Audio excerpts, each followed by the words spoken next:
ನಮಸ್ಕಾರ. ಇವತ್ತಿನ ತರಗತಿಯಲ್ಲಿ ಪ್ರಮುಖ ಸಾಮಾನ್ಯ ಜ್ಞಾನ ವಿಷಯಗಳ ಬಗ್ಗೆ ತಿಳ್ಕೊಳ್ತಾ ಹೋಗೋಣ. ಅದಕ್ಕಿಂತ ಮುಂಚೆ ನನ್ನ ಚಾನಲ್ನ ಪ್ರಥಮ ಬಾರಿಗೆ ನೋಡ್ತಾ ಇದ್ದರೆ ಸಬ್ಸ್ಕ್ರೈಬ್ ಮಾಡಿ, ಶೇರ್ ಮಾಡಿ, ಲೈಕ್ ಮಾಡಿ, ಎಲ್ಲೂ ಸ್ಕಿಪ್ ಮಾಡಿದ ವಿಡಿಯೋವನ್ನು ಪೂರ್ತಿಯಾಗಿ ನೋಡೋದ್ರ ಮೂಲಕ ಮಾಹಿತಿಯನ್ನು ತಿಳ್ಕೊಳ್ಳಿ ಅಂತ ಹೇಳ್ತಾ ತರಗತಿಯನ್ನು ಪ್ರಾರಂಭ ಮಾಡ್ತಾ ಇದ್ದೇನೆ.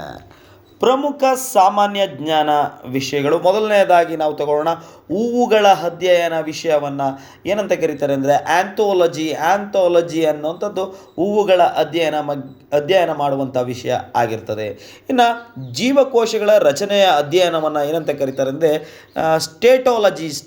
ಸೈಟೋಲಜಿ ಅಂತೇಳಿ ಕರೀತಾರೆ. ಜೀವಕೋಶಗಳ ರಚನೆಯ ಅಧ್ಯಯನವನ್ನು ಸೈಟೋಲಜಿ ಅಂತೇಳಿ ಕರೀತಾರೆ. ಇನ್ನು ಮೂರನೇದಾಗಿ ನಾವು ನೋಡ್ತಾ ಹೋಗೋದಾದರೆ ವಿಮಾನ ಹಾರಾಟದ ಎತ್ತರವನ್ನು ಅಳೆಯುವಂಥ ಒಂದು ಮಾನವನ್ನು ಆಲ್ಟಿಮೀಟರ್ ಮೂಲಕ ವಿಮಾನ ಹಾರಾಟದ ಎತ್ತರವನ್ನು ಅಳೆಯಲಾಗ್ತದೆ. ಇನ್ನು ಲ್ಯಾಕ್ಟೋಮೀಟರ್ ಇದು ಹಾಲಿನ ಶುದ್ಧತೆಯನ್ನು ಪರೀಕ್ಷಿಸಲು ಬಳಸುವಂಥ ಒಂದು ಮೂಲಮಾನವಾಗಿದೆ. ಲ್ಯಾಕ್ಟೋಮೀಟರ್ ಏನಿದೆ ಅದು ಹಾಲಿನ ಶುದ್ಧತೆಯನ್ನು ಪರೀಕ್ಷಿಸಲು ಇರುವಂಥ ಮಾನ ಆಗಿದೆ.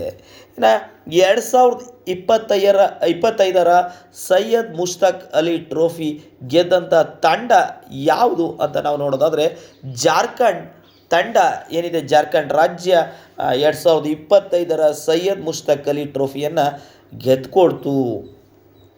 ಇನ್ನು ಭಾರತದ ಮೊದಲ ಅರಣ್ಯ ವಿಶ್ವವಿದ್ಯಾಲಯವನ್ನು ಎಲ್ಲಿ ಸ್ಥಾಪಿಸಲಾಗುತ್ತೆ ಅಂದರೆ ನಮ್ಮ ಭಾರತದ ದೊಡ್ಡ ರಾಜ್ಯವಾದಂಥ ಉತ್ತರ ಪ್ರದೇಶದಲ್ಲಿ ಭಾರತದ ಮೊದಲ ಅರಣ್ಯ ವಿಶ್ವವಿದ್ಯಾಲಯವನ್ನು ಸ್ಥಾಪನೆ ಮಾಡಲಾಗ್ತದೆ. ಇನ್ನು 2025ರ ಅತ್ಯುತ್ತಮ ದೇಶೀಯ ವಿಮಾನಯಾನ ಪ್ರಶಸ್ತಿಯನ್ನು ಗೆದ್ದಂಥ ಭಾರತೀಯ ವಿಮಾನಯಾನ ಸಂಸ್ಥೆ ಯಾವುದು? 2025ರಲ್ಲಿ ಅತ್ಯುತ್ತಮವಾದಂಥ ದೇಶೀಯ ವಿಮಾನಯಾನ ಪ್ರಶಸ್ತಿಯನ್ನು ಗೆದ್ದಂಥ ಭಾರತೀಯ ವಿಮಾನಯಾನ ಸಂಸ್ಥೆ ಯಾವುದು ಅಂದರೆ ಏರ್ ಇಂಡಿಯಾ ಈ ಒಂದು ಪ್ರಶಸ್ತಿಯನ್ನು ತನ್ನ ಮುಡಿಗೆ ಏರಿಸಿಕೊಂಡಿದೆ. ಇನ್ನು ಭಾರತ ಮತ್ತು ಜೋರ್ಡಾನ್ ಯಾವ ಎರಡು ಯುನೆಸ್ಕೋ ವಿಶ್ವ ಪರಂಪರೆಯ ತಾಣಗಳನ್ನು ಜೋಡಿ ಮಾಡಲು ಒಪ್ಪಿಕೊಂಡಿದ್ದಾವೆ ಅಂದರೆ ಭಾರತ ಮತ್ತು ಜೋರ್ಡಾನ್ ಯಾವ ಎರಡು ಯುನೆಸ್ಕೋ ವಿಶ್ವ ಪರಂಪರೆಯ ತಾಣಗಳನ್ನು ಅಂದರೆ ಭಾರತದ ಯಾವ ತಾಣ ಮತ್ತು ಜೋರ್ಡಾನ್ನ ಯಾವ ಎರಡು ತಾಣವನ್ನು ಒಂದು ವಿಶ್ವ ಪರಂಪರೆಯ ತಾಣಗಳಾಗಿ ಜೋಡಿ ಮಾಡೋದಕ್ಕೆ ಒಪ್ಕೊಂಡಿದ್ದಾವೆ ಅಂದರೆ ಯಾವ ಎರಡು ತಾಣ ಅಂದರೆ ಎಲ್ಲೋರ ಗುಹೆಗಳು ಮತ್ತು ಪೆಟ್ರಾ ಅನ್ನುವಂಥದ್ದು, ಅದು ಜೋರ್ಡಾನ್ಗೆ ಸೇರುವಂಥದ್ದು. ಎಲ್ಲೋರ ಗುಹೆಗಳು ಮತ್ತು ಪೆಟ್ರಾ ಅನ್ನುವಂಥದ್ದು. ಇನ್ನು ಬಂಗಾಳ ವಿಭಜನೆ ರದ್ದು ಯಾವಾಗ ಆಯಿತು? ಬಂಗಾಳದ ವಿಭಜನೆಯನ್ನು ಅಂದರೆ ಹಿಂದೂ ಮುಸ್ಲಿಮರನ್ನು ಹೊಡೆದು ಆಳಬೇಕು ಅನ್ನುವಂಥ ಬ್ರಿಟಿಷರ ನೀತಿ ಏನಿದೆ, ಆ ಒಂದು ನೀತಿಯ ಪ್ರಕಾರ 1905ರಲ್ಲಿ ಬಂಗಾಳದ ವಿಭಜನೆ ಆಗ್ತದೆ. ಆ ಬಂಗಾಳದ ವಿಭಜನೆಯನ್ನು ವಿರೋಧಿಸಿ ಭಾರತೀಯರು ಹೋರಾಟ ಮಾಡಿದರ ಪ್ರಯುಕ್ತ ಬಂಗಾಳದ ವಿಭಜನೆಯನ್ನು ಬ್ರಿಟಿಷರು ರದ್ದು ಮಾಡ್ತಾರೆ 1911ರಲ್ಲಿ. ಇನ್ನು ಆರ್ಯ ಸಮಾಜ ಸ್ಥಾಪನೆ ನಮಗೆ ಗೊತ್ತು. ದಯಾನಂದ ಸರಸ್ವತಿಯವರು ಏನಿದ್ದಾರೆ ಈ ಒಂದು ಆರ್ಯ ಸಮಾಜದ ಸ್ಥಾಪಕರು. ಇದು ಯಾವಾಗ ಸ್ಥಾಪನೆ ಆಯಿತು ಅಂದರೆ 1875ರಲ್ಲಿ ಆರ್ಯ ಸಮಾಜ ಸ್ಥಾಪನೆ ಆಗ್ತದೆ. ವಿಶ್ವದ ಎತ್ತರವಾದಂಥ ಯುದ್ಧ ಸ್ಮಾರಕವನ್ನು ಎಲ್ಲಿ ಉದ್ಘಾಟಿಸಲಾಗಿದೆ? ವಿಶ್ವದಲ್ಲೇ ಅತಿ ಎತ್ತರವಾದಂಥ ಒಂದು ಯುದ್ಧ ಸ್ಮಾರಕವನ್ನು ಉದ್ಘಾಟನೆ ಮಾಡಲಾಗಿದೆ. ಎಲ್ಲಿದೆ ಅಂದರೆ ನಮ್ಮ ಭಾರತದ ಲಡಾಖ್ನಲ್ಲಿ, ಒಂದು ಭಾರತದ ಕೇಂದ್ರಾಡಳಿತ ಪ್ರದೇಶವಾದಂಥ ಲಡಾಖ್ನಲ್ಲಿ ಈ ಒಂದು ವಿಶ್ವದ ಅತಿ ಎತ್ತರವಾದಂಥ ಯುದ್ಧ ಸ್ಮಾರಕವನ್ನು ಉದ್ಘಾಟನೆ ಮಾಡಲಾಗಿದೆ ಲಡಾಖ್ನಲ್ಲಿ.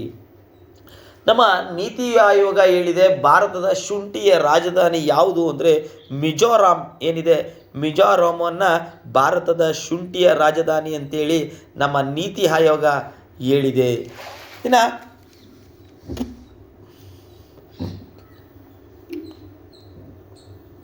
ವಿಶ್ವದ ಮುಖ್ಯ ನ್ಯಾಯಮೂರ್ತಿಗಳ 26ನೇ ಅಂತಾರಾಷ್ಟ್ರೀಯ ಸಮ್ಮೇಳನ ಎಲ್ಲಿ ನಡೆಯಿತು ಅಂದರೆ ಲಕ್ನೋದಲ್ಲಿ ನಡೀತು. ವಿಶ್ವದ ಮುಖ್ಯ ನ್ಯಾಯಮೂರ್ತಿಗಳ 26ನೇ ಅಂತಾರಾಷ್ಟ್ರೀಯ ಸಮ್ಮೇಳನ ಲಕ್ನೋದಲ್ಲಿ ನಡೀತು. ಇನ್ನು ಮಾನವನ ದೇಹದ ಒಳಗಡೆ ಇರುವ ಅತಿ ದೊಡ್ಡ ಅಂಗ ಯಾವುದು ಅಂದರೆ ಪಿತ್ತಕೋಶ. ಮಾನವನ ದೇಹದ ಒಳಗಡೆ ಇರುವ ಅತಿ ದೊಡ್ಡ ಅಂಗ ಪಿತ್ತಕೋಶ. ಇನ್ನು ವಿದ್ಯುತ್ ವಿಭವದ ಅಂತಾರಾಷ್ಟ್ರೀಯ ಏಕಮಾನ ಯಾವುದು ಅಂದರೆ ಕುಲಾಂಬ್ ಅಥವಾ ಸಿ ಅಂತ ಕರಿತೀವಿ. ಕುಲಾಂಬ್ ಏನಿದೆ ಅದು ವಿದ್ಯುತ್ ವಿಭವದ ಅಂತಾರಾಷ್ಟ್ರೀಯ ಏಕಮಾನ ಆಗಿದೆ. ಇನ್ನು ವಿಶ್ವದ ಹುಲಿ ದಿನವನ್ನು ಯಾವಾಗ ಆಚರಣೆ ಮಾಡಲಾಗುತ್ತೆ ಅಂದರೆ ಪ್ರತಿ ವರ್ಷ ಜುಲೈ 29 ವಿಶ್ವ ಹುಲಿ ದಿನ ಅಂತೇಳಿ ಆಚರಣೆ ಮಾಡಲಾಗ್ತದೆ. ಇನ್ನು ವಿಶ್ವ ಆನೆ ದಿನವನ್ನು ಯಾವಾಗ ಆಚರಣೆ ಮಾಡಲಾಗ್ತದೆ ಅಂದರೆ ಪ್ರತಿ ವರ್ಷ ಆಗಸ್ಟ್ 12ರಂದು ವಿಶ್ವ ಆನೆ ದಿನವನ್ನು ಆಚರಣೆ ಮಾಡಲಾಗ್ತದೆ. ಏಷ್ಯನ್ ಡ್ರಾಮಾ ಕೃತಿಯ ಕರ್ತೃ ಯಾರು ಅಂದರೆ ಈ ಒಂದು ಗುನ್ನಾರ್ ಮಿರ್ಡಾಲ್ ಏನಿದ್ದಾರೆ, ಈ ಗುನ್ನಾರ್ ಮಿರ್ಡಾಲ್ ಏನಿದ್ದಾರೆ ಅವರು ಏಷ್ಯನ್ ಡ್ರಾಮಾ ಕೃತಿಯ ಕರ್ತೃ ಆಗಿದ್ದಾರೆ. ಇನ್ನು ನಮ್ಮ GP ರಾಜರತ್ನಮ್ಮರ ಆತ್ಮಕಥನ ಯಾವುದು ಅಂದರೆ 10 ವರ್ಷಗಳು ಅನ್ನುವಂಥ ಒಂದು ಏನು ಕೃತಿ ಇದೆ, ಅದು GP ರಾಜರತ್ನಂ ಅವರ ಆತ್ಮಕಥನ ಆಗಿದೆ. ಇನ್ನು ತಸು ಶ್ಯಾಮರಾಯರ ಕಥನ ಯಾವುದಪ್ಪ ಅಂದರೆ ಮೂರು ತಲೆಮಾರು ಅನ್ನುವಂಥ ಕೃತಿ ಏನಿದೆ, ಇದು ನಮ್ಮ ತಸು ಶ್ಯಾಮರಾಯರ ಒಂದು ಆತ್ಮಕಥನ ಆಗಿದೆ. ಇದಿಷ್ಟು ಇವತ್ತಿನ ತರಗತಿ. ಮುಂದಿನ ತರಗತಿಯಲ್ಲಿ ಮತ್ತಷ್ಟು ವಿಚಾರಗಳೊಂದಿಗೆ ನಿಮ್ಮೆಲ್ಲರಿಗೂ ಸಿಗ್ತಾನೆ. ಧನ್ಯವಾದಗಳು. ಶುಭವಾಗಲಿ. ಶುಭ ದಿನ.